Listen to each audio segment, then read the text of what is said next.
I just arrived from America. What happened in Karur, Tamil Nadu is unbelievable. 40 people died in a political meeting by an actress, Vijay.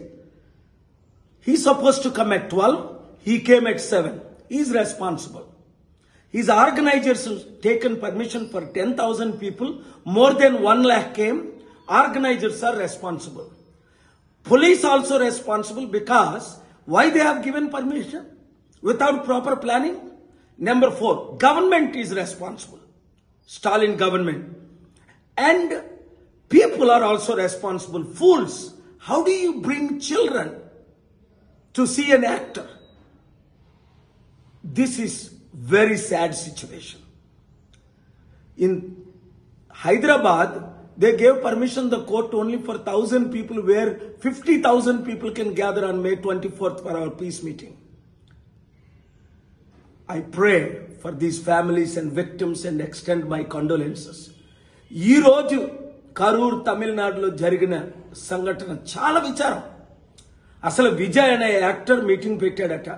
40 మంది చనిపోయారు, ఇంకా అనేక మంది చనిపోతున్నారు. 12 గంటలకు రావాల్సింది ఆయన 7 గంటలకు రావడం ఏంటి? పోలీసులు 10,000 మందికి పర్మిషన్ ఇస్తే అక్కడ 1,00,000 మంది రావడం ఏంటి? బందోబస్తు ఎందుకు చేయలేకపోయారు? ఆర్గనైజ్ చేయనప్పుడు పర్మిషన్ ఇవ్వకూడదు కదా?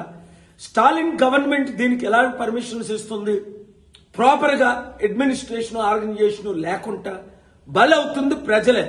కుటుంబాలు కూడా మూర్ఖలే. తల్లిదండ్రుల మీద కూడా కేసు పెట్టాలి.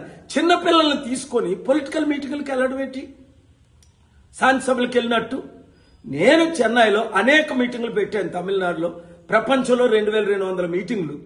5 లక్షల నుంచి 70 లక్షల వచ్చారు. కానీ ఎప్పుడైనా ఒక్కరైనా చనిపోయారా? చాలా విచారం. ఈ కుటుంబాల కొరకు ప్రార్థించండి. పేరెంట్స్ మీరు కూడా జాగ్రత్తగా ఉండండి. ఇలాంటి మన ఆంధ్రాలో, తెలంగాణలో, దేశమంతా జరుగుతున్న గవర్నమెంట్ పట్టించుకోవటం లేదు. పొలిటిసైజ్ చేస్తున్నారు. వీళ్ళకి కావాల్సిందంతా political benefit.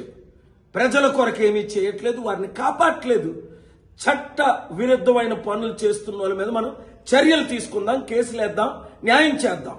Thank you very much. ఆ కుటుంబాల కొరకు ప్రార్థించండి.